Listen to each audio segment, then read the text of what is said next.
Well, greetings once again, ladies and gentlemen. It is Tuesday, and it is the day in the United States right after the 4th of July celebration, which is usually just that, a celebration of our birth of a nation and the freedoms that we have and the independence that we really desire and want to celebrate. However, today it's a little bit sad because just as I had went here into the studio to make my program for yesterday and put it together about the Edsels that I have in my life, and if you didn't take time to listen to that program, you should. I think you'll find it not only enjoyable, but I think it'd make you smile, and perhaps you'll learn a lesson. But as I walked out of the studio, where of course I'm isolated from all the other contacts, and I made my way back home, I heard the news about the mass shooter. Here we go again. And it turns out there are a number of those mass shooting incidents going on, and it truly is epidemic. And in preparing for another podcast called More Power to You, I was reading a book by a man named Glenn Clark. And so that's why the topic for today is, here we go. Rotten apples, mass shooters, and are you fully alive? Some interesting ideas, I will guarantee you, and that program begins right now.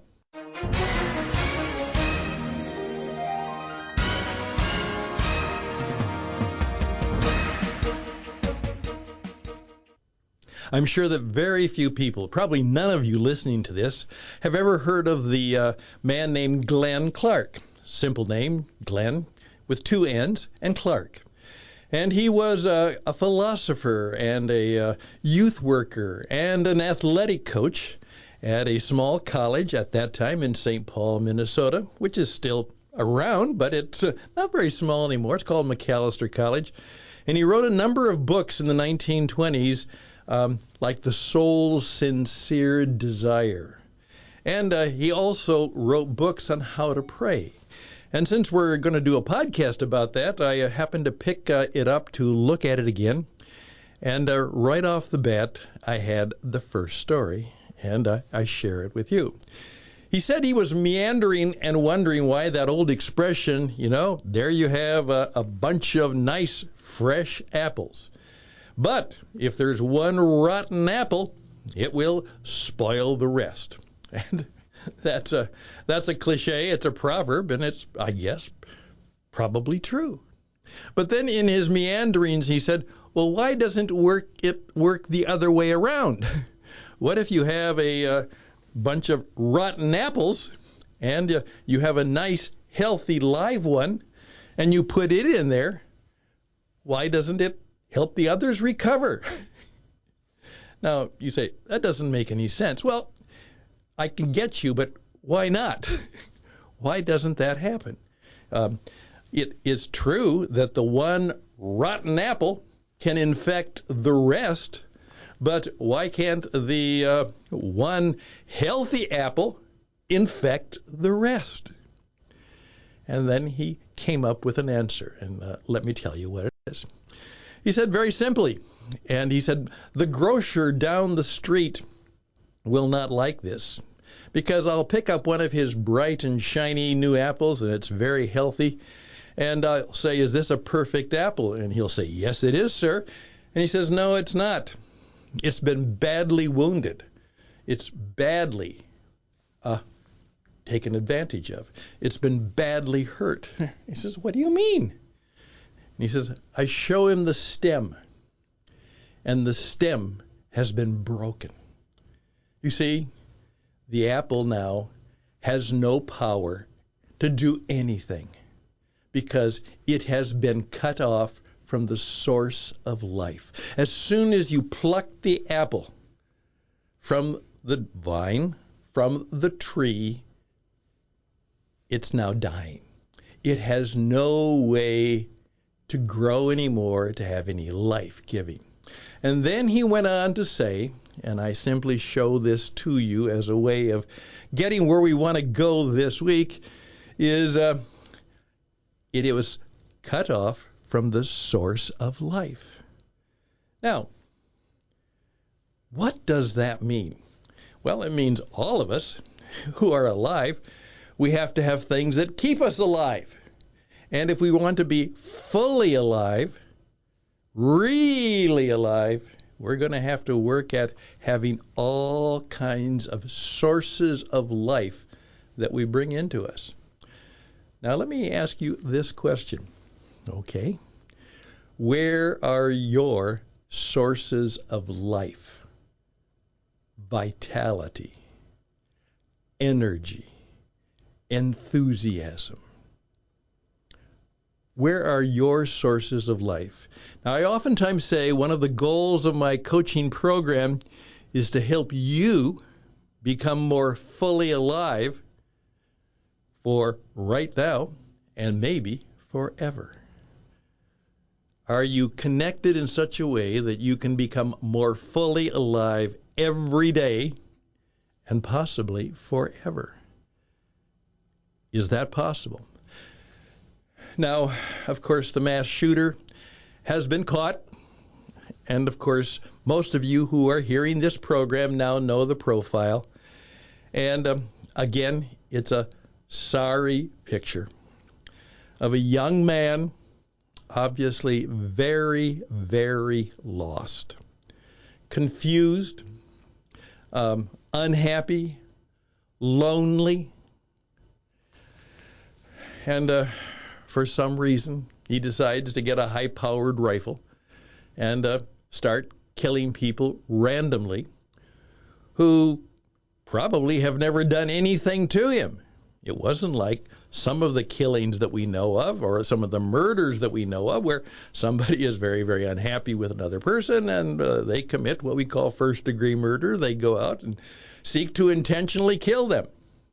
This was random. In fact, probably under the law of the land, he can't even be charged with first-degree murder.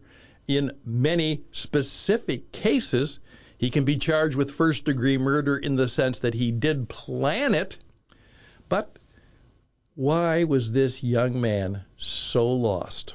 Why was he so emotionally, spiritually, relationally, and in many ways dead? And could there be a relationship between the fact that, the one bad apple can spoil the rest, and the one good apple cut off from life cannot bring anything more to life? I don't want to get too profound about this, but when we're talking about how we deal with those mass killers and shooters, and there will be a variety of things that come out. They'll talk about whether we should have access to those kind of guns. They'll be talking about mental illness. They'll be talking about a number of things.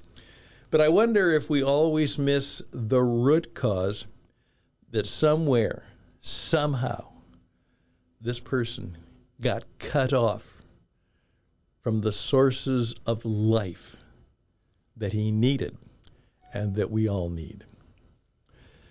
Just think about that a little bit today, because now, on the second part of the question, I'm going to say, what are your sources of life?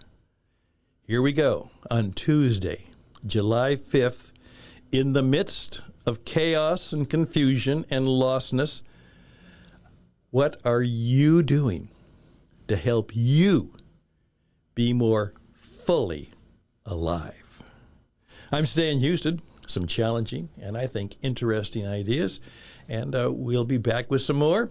And perhaps you'd like to speak back to me right now, and I would welcome that.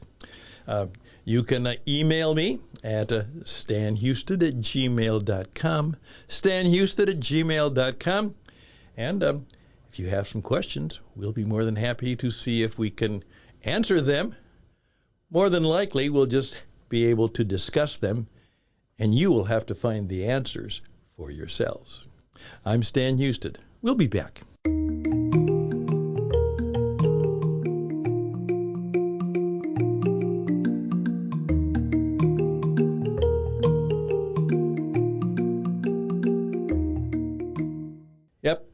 go. Fully alive.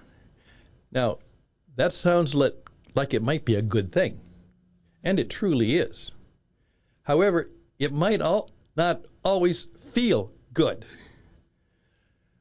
First of all, those people who are fully alive and saw what happened yesterday, the ones who are fully alive are deeply in pain. Even though they may not have been personally affected by it, and of course those people are devastated. Death has totally invaded their life fully. But those who are fully alive also have a sense of empathy and companionship and concern. And so they suffer somewhat along with the people. You know why? Because they're alive.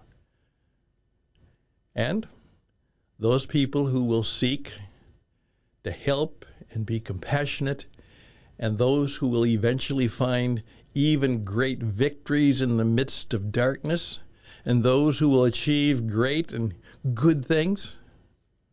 Why? Because they are fully alive.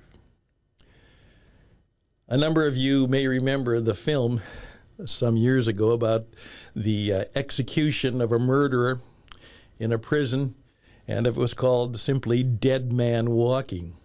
And of course it was based on the idea that when a prisoner was led to the execution chamber, the other prisoners would either salute or shout out or maybe even poke fun of him by saying, "Dead man walking, dead man walking." And as someone has pointed out, there are a lot of people who are just that today. Emotionally, spiritually, relationally, and in so many ways, they're kind of dead. But they're still walking, and they're still doing what they do, and many of the things they do are harmful to themselves and harmful to others. Here we go. We're going to be talking about things you can learn about selling and marketing. But the point is that can only be done, I believe, if you are fully alive, as if you have some spiritual and relational source of power within you that is above and beyond what you normally have. In effect, you're willing to look to those people of great spiritual strength who might be able to demonstrate what you need to be and to do in order to be great at sales. Part of our Jesus Entrepreneur program will be Section 5, and I'll give you a brief review of it tomorrow. And it's simply this: how Jesus sells. He does. He serves, he saves, and he sells. Serves, saves, and sells. And perhaps you can learn something about how you can be right now on planet Earth in the midst of the marketplace. You can learn how to be a master salesperson by perhaps looking at the people, and more importantly, the man who above all was fully alive. 14 minutes. We always try and keep it about 15, maybe 20, because 20 minutes is the average commute, and 20 minutes is what it would take you to walk 10 city blocks at a good pace, which might be a good thing to do while you're listening to the program, because then, of course, you're getting some good exercise too. So we'll smile in the midst of it, but we'll be right back to finish up. I'm Stan Hustad. This is Interesting Ideas.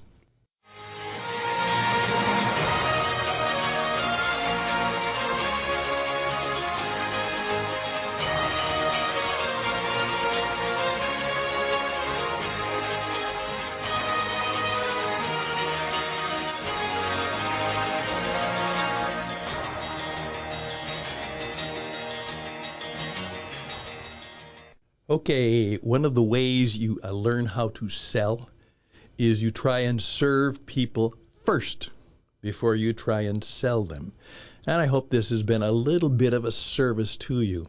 If it causes you just to take a few minutes to say, aha, I hadn't thought of that. Yeah, I'm kind of down right now.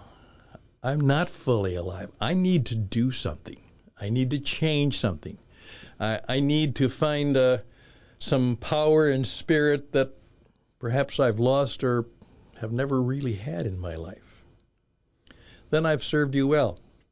It may be a bit painful, but remember, before there's gain, there's often pain. Rule of life. That's the way it goes. Hey, please reach out to me.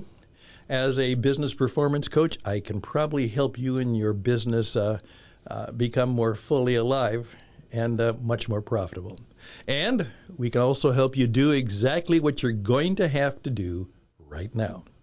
If you are not being a podcaster, you are not fully alive in how you express yourself in your business. And whether you do it or not, you need to know how to do it. And we can help you become a great, perhaps even a world-class podcaster, which will increase your insight into the world, increase your influence, increase your impact, and increase your income.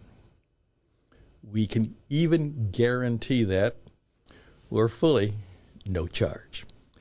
So reach out to me, stanhustad@gmail.com, stanhustad@gmail.com, and more on how to be fully alive and start selling. That'll be on Hump Day tomorrow. Till then, all the best and all the blessings. And may you experience in the midst of the challenges a kind of a spirit of aliveness that you've never quite had before. I wish that for you today. Bye for now.